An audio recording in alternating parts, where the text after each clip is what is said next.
Dr. Miller here. A lot of times people turn to coffee or caffeine as a way of making themselves more alert. It's interesting how caffeine works in your body to give you that feeling. You have neurotransmitters that your body naturally produces called adenosine, A-D-E-N-O-S-I-N-E. And adenosine binds to receptors in your brain. And when that bind occurs, you feel more sleepy. You feel less awake. And the amount of adenosine that you have increases during the day so that you feel sleepy and tired at night. What happens when you consume caffeine is the caffeine blocks those receptors, and then adenosine cannot get in.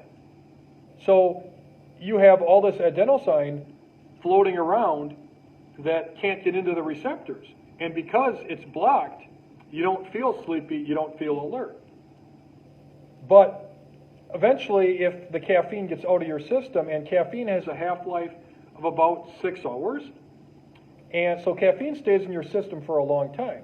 But eventually, when the caffeine leaves your system, all this adenosine binds to the receptors, and then just like that, you crash. So essentially, what caffeine does is it prolongs your feeling of fatigued and feeling tired. And people that drink a lot of caffeine during the day tend to have a harder time sleeping at night, which is why you typically want to avoid caffeine in general after about 2 o'clock p.m.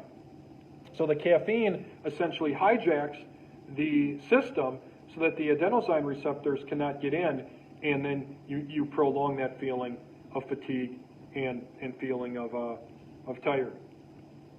So there you go, a little bit of education on caffeine.